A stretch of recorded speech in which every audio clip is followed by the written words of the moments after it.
Je voulais vous parler de ce chiffre, de ce constat. Près de 50 millions d'enfants à travers le monde vivent déracinés. C'est ce qu'annonce UNICEF. On va en parler avec vous, Sébastien Lion. Bonjour, vous êtes directeur général de UNICEF France. Merci d'avoir accepté l'invitation d'ITélé. Le rapport est mondial, Sébastien Lion, et ce chiffre 50 millions est inédit. Il est aussi, il faut le dire bien sûr, alarmant. Oui, il est bien sûr alarmant. 50 millions, c'est le chiffre que nous ont remonté l'ensemble de nos équipes sur le terrain dans le monde entier. 50 millions d'enfants déracinés, c'est-à-dire privés de leur foyer, de l'accès aux services comme l'éducation ou la santé. C'est le chiffre le plus élevé depuis la Deuxième Guerre mondiale. 28 millions de ces enfants ont été contraints de fuir des zones de guerre ou la violence. Justement, 28 millions d'enfants réfugiés. Bien sûr, la grave crise syrienne y est pour quelque chose. Vous l'avez ressenti aussi sûrement sur le terrain. Oui, bien sûr. C'est vrai que la principale cause aujourd'hui de ce chiffre très élevé, c'est la crise syrienne. Aujourd'hui, c'est en Turquie et au Liban qu'on compte le plus d'enfants réfugiés dans le monde. Il faut savoir qu'au Liban, une personne sur 5 est un réfugié aujourd'hui. J'ai eu l'occasion de me rendre il y a quelques mois sur place pour constater la situation. Il faut imaginer ce que c'est d'avoir une personne sur 5 qui est réfugiée dans un pays. L'accès à l'école est difficile pour tous les enfants. L'accès aux soins est évidemment saturé. Et puis, les enfants qui sont réfugiés aujourd'hui sont en proie à de graves dangers pour leur santé, mais aussi pour leur intégrité physique. Évidemment, ils ne sont pas protégés et ça les met dans une situation extrêmement vulnérable. Oui, vous le dites, Sébastien Lion, les risques de maltraitance, de détention explosent. Ça aussi, ce sont des paramètres à prendre en compte et qui sont là aussi alarmants, bien sûr. Oui, tout à fait. C'est vrai qu'on a noté un certain nombre de phénomènes qui sont très alarmants. Le premier, c'est l'absence de protection, d'endroits pour mettre ces enfants déracinés à l'abri.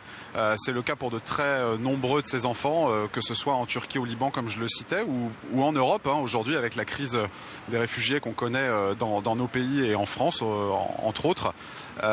L'autre fait qui nous alarme beaucoup au niveau mondial, c'est une recrudescence de la détention d'enfants. Des enfants qui sont détenus ou bloqués ou empêchés de continuer leur migration en attente d'une régularisation administrative de leur situation. L'exemple de la Grèce, par exemple, est frappant de ce point de vue. Les enfants déracinés, ça concerne aussi bien sûr la France. Ils sont au nombre de combien? Et qu'avez-vous remarqué de si particulier chez nous en France?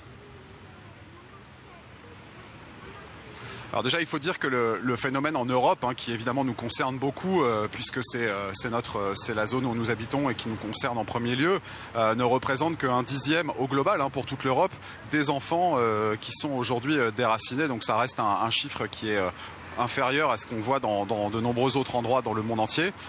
Néanmoins, ce qu'on peut dire pour l'Europe et puis pour la France en particulier, c'est que les chiffres sont relativement faibles, difficiles à calculer justement parce qu'il n'y a pas ces lieux de protection que l'UNICEF appelle de ses voeux et qui permettraient de mettre ces enfants à l'abri. Et donc beaucoup de choses se passent de manière clandestine. Les contrôles aux frontières et puis l'absence de lieux de protection, je le disais, ont renforcé les difficultés. Et c'est vrai que le fait de fermer les frontières, par exemple, renforce paradoxalement les difficultés pour les enfants, puisqu'ils obligent les parents et les enfants, donc pour les enfants accompagnés et puis aussi les enfants non accompagnés, ça les oblige à prendre plus de risques et à être encore plus à la merci des passeurs et de personnes malveillantes. Donc on a sorti un rapport pour la France au mois de juin qui étudiait plus spécifiquement la situation à Calais et à Grande-Synthe et dans les camps du nord de la France. Ce rapport a révélé des situations terribles de traite des enfants, de prostitution forcée, qu'il faut absolument que la France trouve les moyens de contrecarrer et de traiter dans les mois qui viennent.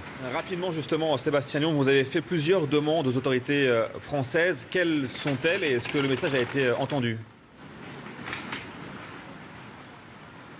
On a fait plusieurs demandes, effectivement. La première, c'est la mise en place inconditionnelle et très rapide de ces lieux de protection pour les enfants, qui puissent être accueillis dans des conditions dignes de l'accueil qu'on est censé donner à des réfugiés. Je rappelle que la France a signé un ensemble de textes internationaux qui garantit l'accueil des réfugiés. Et aujourd'hui, cet accueil n'est pas assuré par la France. Donc les lieux de protection inconditionnelle, c'est vraiment l'option numéro 1 qu'on préconise.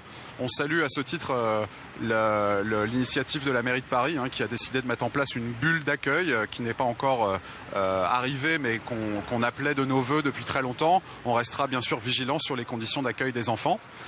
Autre préconisation, favoriser le rapprochement familial. Un enfant, sa meilleure option dans la vie, c'est d'être avec ses parents. Et donc on considère que garder les enfants en famille, c'est évidemment une préconisation numéro 1.